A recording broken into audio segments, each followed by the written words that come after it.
Hi, it's Jared from Strongroots Farm. We have a very special video today, and so some of my videos, people don't think it applies to them because we have quite a bit of acreage. We're at 30 acres, at least another 21. We're at 51 total right now, and then we have a couple acre plots here and there that we bale for hay. And today we're going to talk about homesteading on small acreage. Today we're visiting a veteran buddy. He is a disabled Marine veteran. We're here at his place. He has 2 acres, basically, just a little under that is what he owns. And then he has another 2 acres of his neighbors that he's renting, basically working together with his elderly neighbor. And so his homestead, all of his land, his house, he has a shop that he does some machining work in, and all of that is less than 4 acres. And today we're going to look at what can you do with small acreage. What's some of the homesteading stuff that you can do? And I think you're really going to be amazed at what Dean has accomplished here. And just to let you know, he's never been a farmer. He didn't grow up farming. He didn't grow up in this lifestyle. Started all from a Salatin book when he was overseas with the military. So all of his passion has come from that. And he's only been doing this for about 4 years, really full time, where he decided, I'm going to get into this and we are going to become homesteaders. So stick around. I want to take you through what he has and it'll really let you see what you can accomplish on small acreage. So we're going to take a tour of the farm or homestead, whatever you want to call it here. But I'm basically just going to show you different things that he has. So obvious house, little 20 by 30 shop. Dean does some gunsmithing, and that's kind of his side hustle where he makes some money. His wife's a nurse. They don't have a lot of money as far as, they're not doctors and lawyers, and they came into this with $1 million. They started with normal, average Joe, blue collar style work, and they're making it on a small homestead like this. So he's got some fencing going on here, and Dean was actually the inspiration to me for my How to Build Fence series. And so Dean kept calling me and he would say, hey, how do I do this? How do I do this? And I would make him a quick, text message video, and I would send him some videos on how to do that. And he's like, you really ought to put this into a series. So that's how that series came to be, was actually this fence that he's building for this small little pasture here. Looks to be about an acre and a quarter. And this will be where he'll rotationally graze his dairy cow. And he's hoping to get, when he gets this land, and he has another little acre plot, he's hoping to get another calf to go with that dairy cow so they can raise their own beef. Now, obviously in this 4 acres, they don't have it all in production. They've still left quite a bit of room for their kids. So it's not, you have to turn every inch of your property into production. Everything that he is doing production-wise here today is less than 2 acres, just so that you're aware, not including the house and everything else. But he's got very little of this property, only about half of it, in production as far as agricultural, animals, gardens, the things you're going to see. So over here we have his layer set up. So he has more kind of like a Justin Rhodes chicken chateau style of a coop for the summer, spring, summer, fall, and electric netting, feed bins outside, water.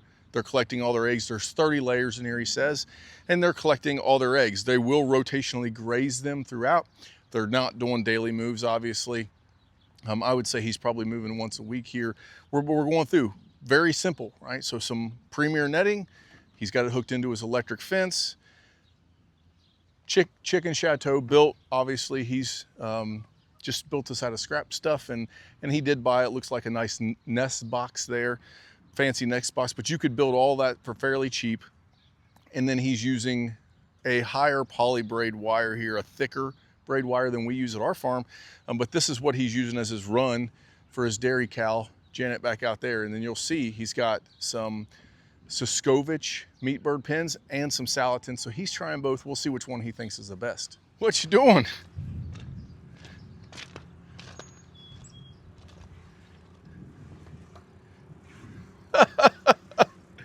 Milking a cow.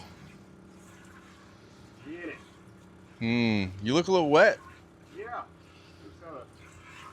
It's got a world record squall. Yeah, I felt the monsoon as we drove up. Silas, how long you been milking? For a while. For what's a while? A year?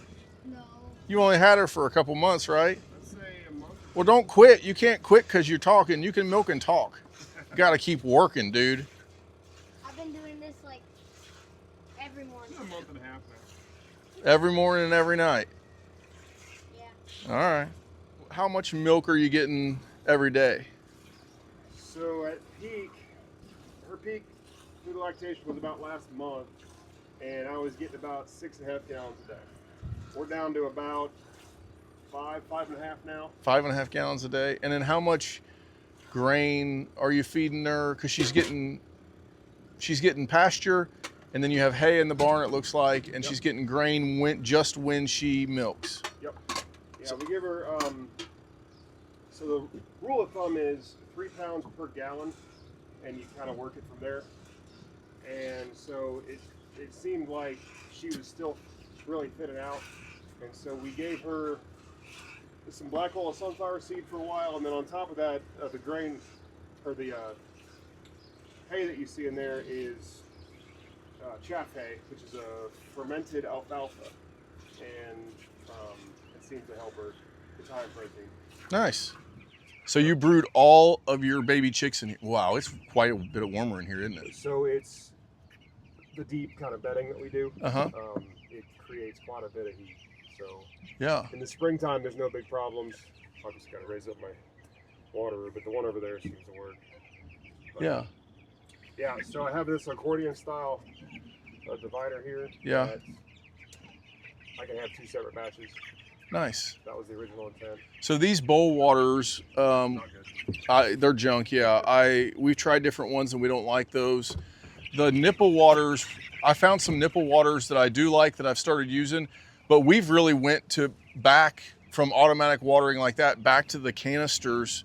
I got a line on them at a yard sale type deal where I paid $100 and got 4 of them. If you have to buy them outright, they're expensive, and you think, oh, I can pipe all this and be cheaper. But ultimately, the hassle I've had with nipple waters leaking, or they're turning them over or making a mess, they become nasty. So I think what it's going to turn into for me, just because I have extras, is the bell waterers. Yeah. I'm going to run it out there. Hopefully that's enough height for the head pressure you need. But, Yeah. The hanging bell waters like you have on the meat bird pens. Yeah. Okay. Yeah, they're mostly trouble-free. The only trouble I've had with one of them was the filter clogged up with algae. And it was, of course, a hot day in August. Yeah. I lost half my batch. But Yeah. so I just pull the filters now and have These are your nice. Salatin tractors. Yeah. How many years have you used these? These are 4 years old. Wow. And they're looking pretty rough, but they've held up and Well, not a lot of problems with them. not a lot of problems. I had a tornado come through a couple months ago, and I had all these in a line right here, and they all lifted up and slammed back down. So I've had some serious repairs all underneath and everything. Yeah. And yeah, they're holding up. Have you found problems with the Salatin style tractors overheating birds? No. So they did a test at Turner where they did Salatin and Saskovich style tractors, which they like the Salatins because they hold more birds, Yep. but they were gaining 1 pound more in the same amount of time on the Saskovich tractors because of the heat. They were overheating the birds here when they're in direct sun in Southern Ohio. Yeah, So, that wouldn't surprise me. I actually have a couple of Saskovich right now from a friend because I ordered too many birds and not enough time to get everything done. yeah. So I'm using those, and there are some serious things I like, and there's some serious things I really hate on those. And so I'm going to be building a couple more, and I'm going to kind of do my own thing. Yeah. And engineer it myself. So what do you like about the Saskovich style tractor over the Salatin, other than the obvious of standing up and walking in them? Can't even really stand up in them. I mean, Well, they're not that tall, but you can walk in them and you're not crawling on your knees. right. Right. They are cooler. I have not had to snatch a full-size bird out of there yet for butchering, but that's coming. I do like how light it is.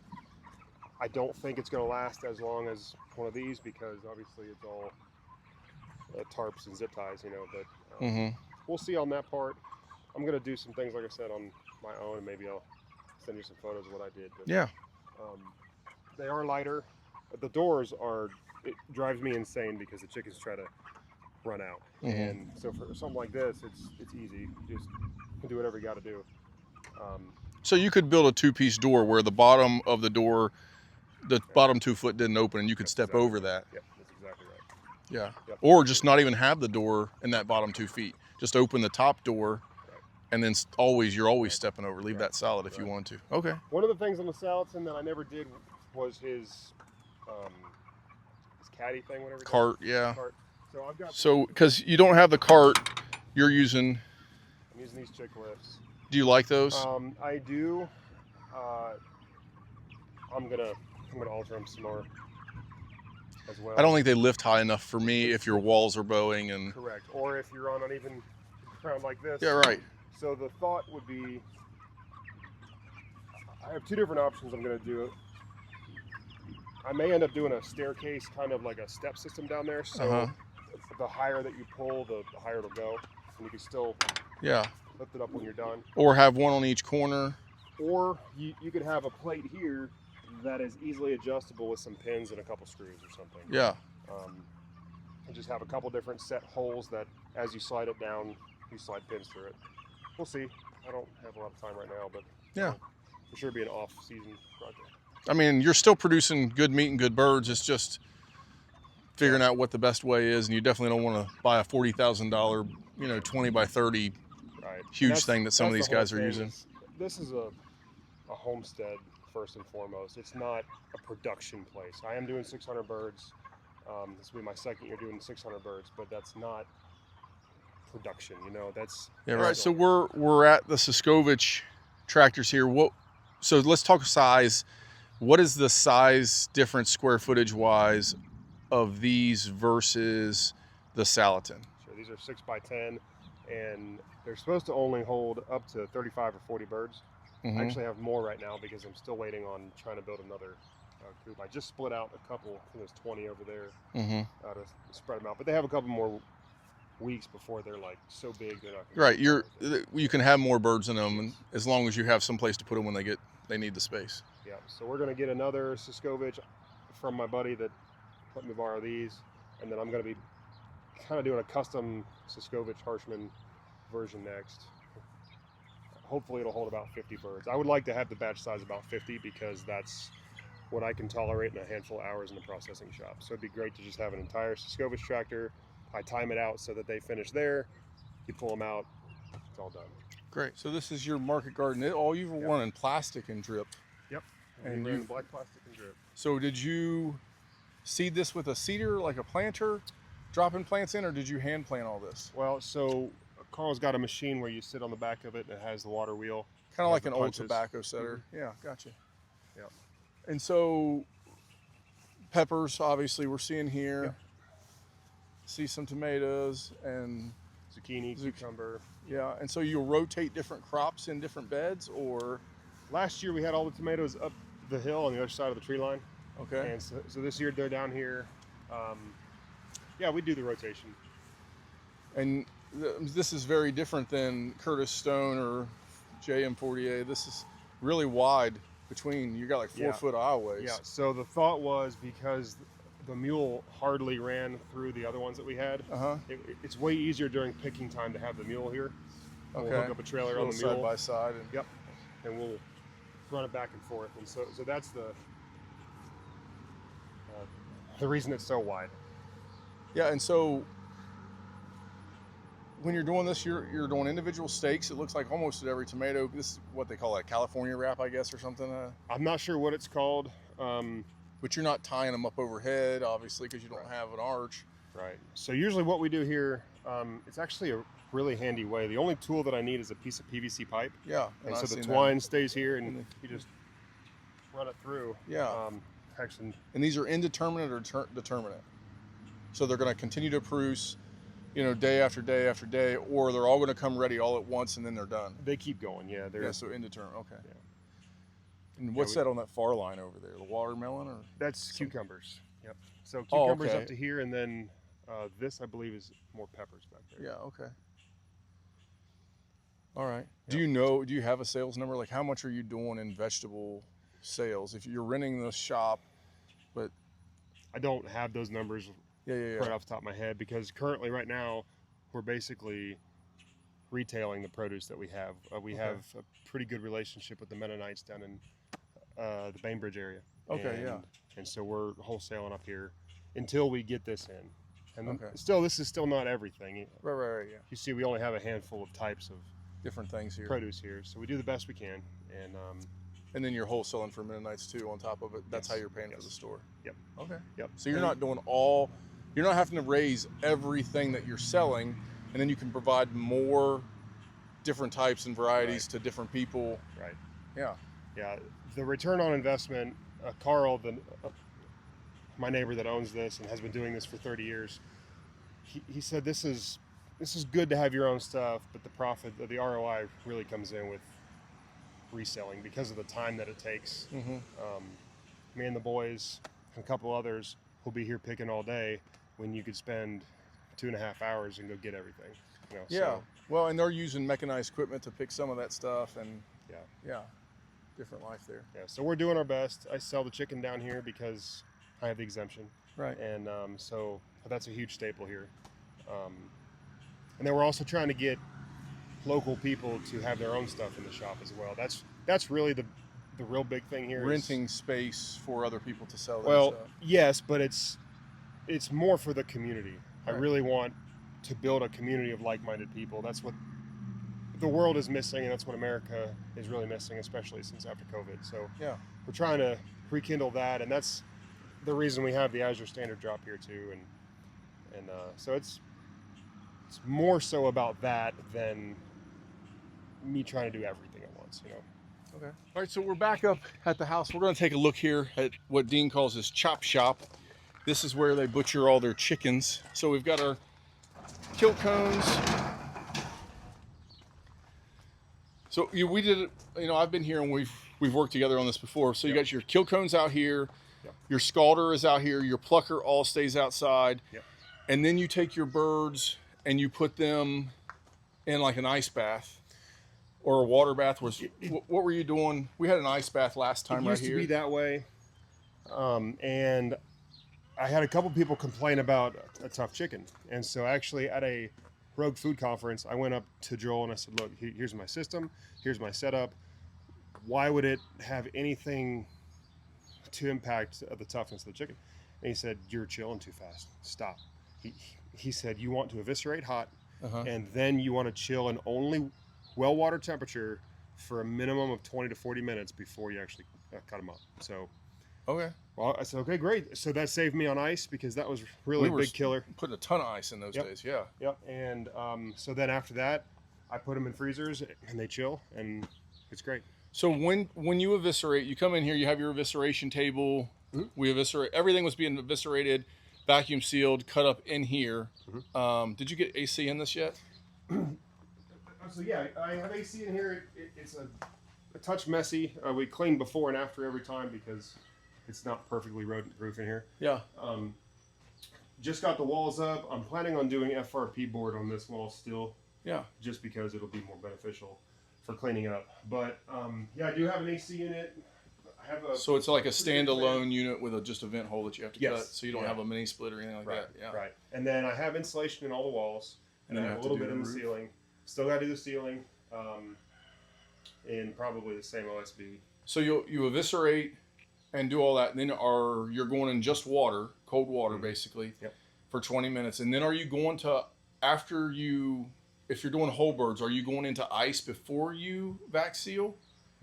So you're going straight from cold water into vac seal bags and then straight into the freezers. Yeah, we don't do any ice anymore. Any ice anymore. Nice. So you bought a big ice machine. Now I got what? 2 of those ice machines. I actually gave them to my neighbor back there. We have some standing deals, and so that was kind of payment. Yeah. So, it's really been a good setup. We added a second sink, and that has really sped things up. Okay. So the hang up for us was here. I have 1 sprayer and I have 2 people eviscerating. Now I can have 2 people eviscerating, and then my kids are sitting here watching me. Yeah, yeah. And so it's really been helpful. We're down from kill to pieces in the freezer. We're down to 6 minutes a bird. So That's good. That's 4 Salatin people. speed, right? That's So- 4 people, and we're screaming. So Yeah. Salatin I think is faster, but he has a whole team. Right. That's all that It's a free huge labor. thing. Yeah, right. Yeah. Right. On the stainless, I mean, it looks like there's a lot of money in stainless, but these are auction finds. Yeah, so most of it is auction and or Facebook Marketplace. I got this guy for 150 bucks that included the Garbage the disposal. industrial Grinding. size incinerator, Yeah. which is $1,000 piece alone. Yeah. You know, and then I think I paid 80 bucks for this. I'm not sure what I did otherwise, but Yeah. they're out there. You just got to find them. I got 2 free freezers. Yeah. And vac seals, I mean, scale, you have a professional scale back here. Yeah, the points that I really spent the money on was the vacuum sealer, the scale, and the knife sharpener. So you're not hot bagging these anymore? Or are you using the vac seal to do the whole birds, or are you dropping the whole birds in hot water like we were? So the shrink bags for whole birds. Okay. Yes, and so I have a separate turkey fryer specifically for that. Okay. The main gig here is pieces. That's where the money is. And Okay. until people understand that a whole bird is more valuable, that's what we're going to do. So Yeah. that's why we've got the really fancy scale, because it'll print out a thing. The sticker or the labeling was really the hard part. You know, and so I'm stuck here where I'm doing more than your average homesteader, but I'm not industrial size, speeding out 1,000 birds a day kind of thing. So you really got to pay attention to where you're hung up at. And that was a big pinch point for us, because you've got to stop, dry your hands off, write something down, make sure it's all dry, stick it in the freezer. Here, you slap it inside a bag, you vacuum seal it, you set it on the scale, it prints out everything you need, you stick it on there, and it's in the freezer. Way faster. So how much was the scale that auto prints? I paid $1,500 for that one. And that's almost as much as you have in all the stainless tables and stuff. Yeah. Yeah. Okay. Yeah. And so I was given the other sink here. That's really just storage. You know, this is not the premier setup. Yeah. No, I mean, but This is better than a shade tree. Yeah, it's a but- constant work. You're constantly Yeah. building. You're starting small. Yeah. How many years? I mean, we were here a year or two ago, a year and a half ago or so. How many years have you had? Have you been butchering in this? Because you started butchering outside. Yeah, we started butchering at the market back there, right? Okay. There in the back, and then so we had the plucker, and we had to walk probably 50 feet over to the sink and do all that, and 50 birds took us all day. Yeah. Right. And yeah, so it's been about 3 years here. We started with 5 cones there, and a smaller scald pod and a much smaller plucker. And this year we had planned on doing turkeys. We're actually gonna not do that this year. That's why I actually went up to a larger size plucker. Okay. But yeah, it's the slow, small changes that really help you the most, especially at this homestead level. Technically, I'm still homesteading, I guess, but I would say most people aren't planning on doing 600 birds a year. Right. So there's Or a if lot- they are, they're doing them in smaller batches for a longer period of time. Yeah. Yeah. Yeah, the thought for something smaller than me, I would suggest maybe if you have a pole barn, I would do like a lean-to and have everything set up in there. And you wouldn't if you're only doing it for yourself, you don't have to worry about labeling. Right. I mean, you could Right. save all that money. You don't Right. need as much space. You don't need as Right. many as freezers. If you're going to use that exemption, the federal exemption, though, there are certain things that you got to do, and you have to write on there the exempt PL, whatever the number is. Mm-hmm. And so those are time. So that's time that is now dimes, And so what do you want to do? How do you want to speed yourself up? Because the butchering is not my favorite part. Mhm. It's just part of the game. I'd much rather do it here, one for the resiliency, but also I know from very day one all the way to freezer camp, I know exactly what happened to these chickens, and I take pride in that, because you could do all the organic, all the fancy, all the really high end stuff, and then go take them over to a butcher that's going to just throw them in chlorine. What are we doing here? Right. So with my 1,000 bird exemption, I don't have any problems with how this is all set up. So this is a very standard, hygienically sound, proper way to process birds. Yeah. Looks great. And if you notice, every one of my structures, everything that I have is portable. But that was the whole thing too, because So do you have to pay tax on this, because it's not really a in-ground structure? There's no footer. This is Right. a yard barn essentially on blocks. it's a yard barn. So I have a farm number here, so I don't have to really deal with any of that. This is all farm related, and So another reason to stay small and not build concrete floors and yes. then it becomes a full structure that you're paying property tax on every Right. year. Right. And that's the whole thing, is if somebody comes in and says, well, you're doing too much, or there's a new rule out and you can't have any of this, well, fine. I'll just push it over to his property. Yeah, right. And then we'll play this game. Food freedom is my thing. So as we come out, I want to talk about the Cowborn. So you're running a dairy. You're For sure. yeah. Well, I mean, you're milking. This is your dairy animal, but on my channel we do a lot of beef cattle. So if you were doing a beef cow on a small homestead, you wouldn't need a stanchion, which is very nice, by the way. And you don't need a compost pile necessarily, but you literally have a yard barn that you've built a side feed room on. And I mean, what's the size of this yard barn? So this is a 10 by 24. I didn't actually You bought it. make it. I bought it. It came on a truck and they dropped it off, and that was really helpful in that time. Roundabout number. I paid $5,200 for this guy. And how much animal space do we have? So 20 or what was that? 16 foot of it Okay. is for her. So 16 by 10 is for her, and then the 8 foot there is for me. So and you and I had talked about this before, if you come off of this barn kind of out here where we're standing, and you had a heavy use feed pad of some sort where it could have some impact, you could have an outdoor feeder, that shed could hold 3 beef animals safely, easily for the winter. For $5,000 on a building that you're not being taxed on, you can run power to it. You don't even have to have power in there. I mean, you have it because of the fans for the dairy animal, but for a beef cow, they're not going to stay in there, and you want lights.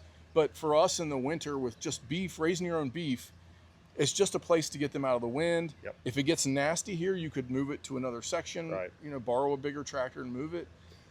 So something like this, if I was going to do beef with something like this, it would definitely be a little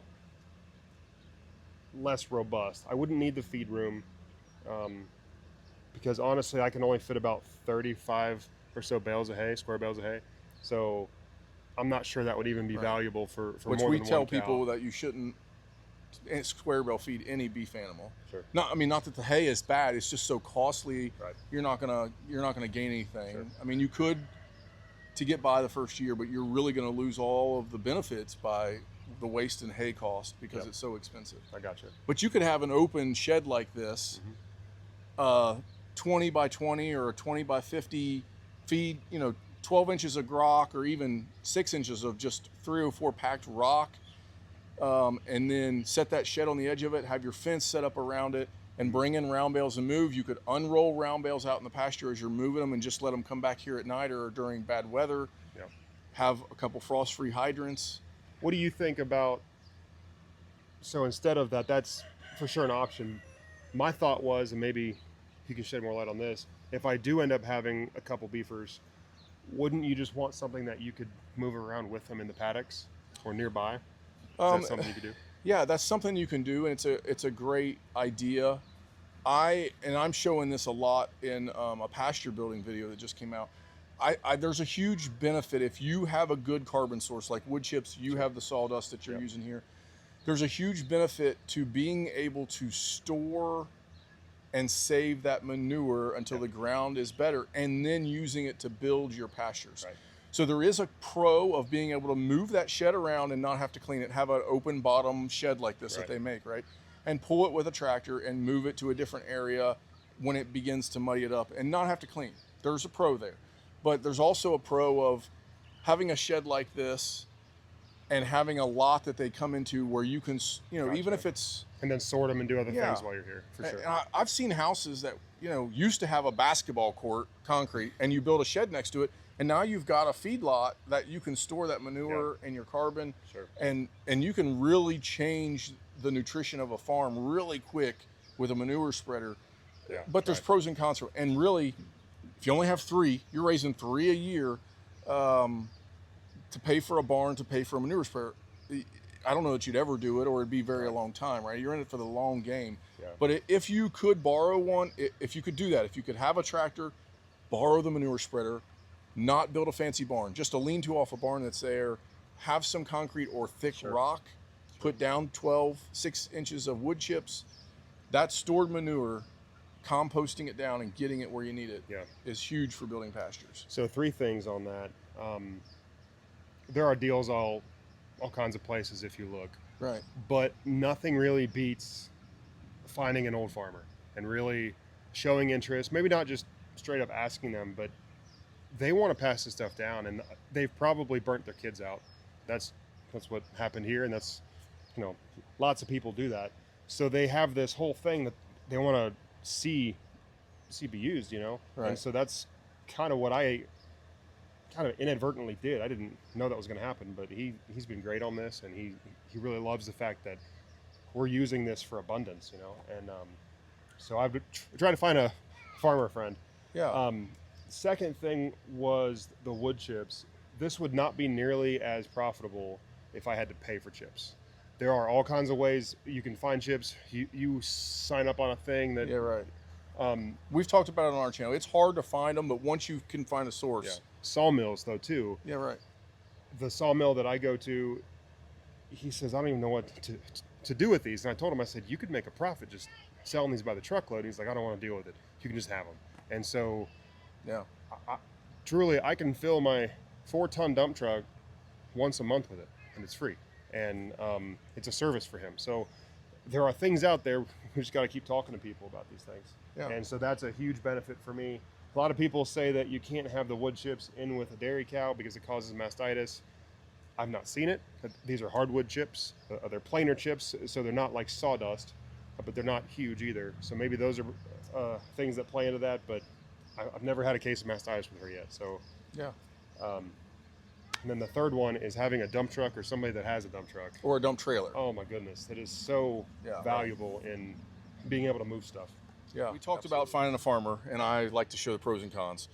And so when I hear people talk about that, I think about my cantankerous grandfather, the farmer, and having to do it his way. Yeah. So that would be a con, finding an older farmer that you have to do it his way or it's the highway, right? Yeah. And so That's how I've always done it. You're right. That's how I've always done it. I can't try anything. Understand. How are you having any of those kind of issues? Yes, I am. And me coming from suburban Ohio, coming out here to my wonderful 1.87 acres, now I can do anything I want.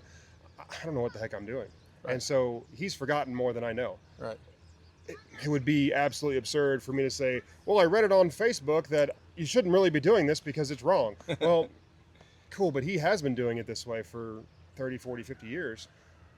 Why not follow along, humble yourself, shut your mouth, Right. open your ears, listen to what he's got, and then maybe at some point when he trusts your work ethic, you can actually add in some things. Hey, what about this? One of the things is he was always, you got to spray, got to spray.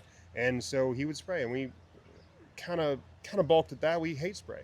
Well, now we're using the vinegar mix stuff that you use, and it's working well. And he learned something. He's 75 years old, and he learned something. We don't spray anymore. So I had to deal with the spray for last year until I earned his respect with my work ethic. And then you can kind of maybe add in some things. So that's kind of the thing. Yeah. I would love to get away from the plastic culture we're doing. Well, the Amish do it, so it must be safe. Okay, that's not right either. That's not right. Yeah. And we live around too many Amish to know how that works. Yep. And Not they that I spray was- stuff too. He right. sold. Yeah. Yeah. Anyway, so there are still some things I would love to get away from. The plastic culture is for sure one of them. We're just not there yet. Yeah. And it's okay. He has all the infrastructure. He has all the implements. He has all the things you need for this. It's okay. Right. Just like Salatin says, if on a scale of 1 to 10, if 1 is a fast foodie every single meal and 10 is the crunchiest, I've never even heard of a grocery store. If you're a 5, let's move to a 6. Let's not jump to 10. Right. Let's just keep moving in that direction. It took us a couple generations to get here. So it may take a couple generations to get back to what's right. So Yeah. Great. Well, we're going to go inside, have some food, some fellowship, spend some time with military buddy. But I wanted to show you some of the stuff. Dean is obviously an educated guy that is involved in a lot of food organizations and very active with Joel Salatin and John Moody and some other guys that are part of different things like that. But modest, 1,600 square foot home. They're out in the country, but they're close enough to an area. They don't have a ton of land, but you can raise and make money. Definitely raise your own food. They're milking a cow. That is not something I want to get into, but they've got enough land here by working with their neighbor, trying to learn from an older farmer that lives next door, which is obviously a huge advantage. And they don't really have that on the real estate when you're looking to buy. They don't have that in the titles there, but That's something you could look for. And then adding on, so he's taking over land through a lease to make it 4 acres. And eventually he's going to be raising his own beef. They don't work a lot. His wife works 2 shifts a week, she told us, as a nurse now, down doing PRN. He is full-time at home, disabled veteran. That's not a lot of money. It's not like he's a retired military guy that's getting a $4,000 a month check. That's what they said is small. So it's not a full-size income, but with what they're able to do here, selling a little bit of their side hustle, providing their own food, they're able to stay home with their kids more and do a little bit more homesteading. Definitely not a 9-to-5, 40-hour work week. And they're doing it. They're doing it in a small scale. It can be done. A lot of stuff there. I thought it was really cool. I thought it would be something helpful to show some of you. You don't have to have 30 acres or 50 acres to farm and to raise your own food. It can be done, something like this. Well, there you have it. I hoped this video helped you. I hope that it was educating and you got to see some of the stuff. I hope the audio comes out all right with only one mic, and we were trying to pass it back and forth and work there. One thing we did not show was his farm store. It's kind of down through the woods down here. It's right on the highway down there. Mainly because there's some other people selling there, and I did not want to show their stuff without asking permission, and they weren't here.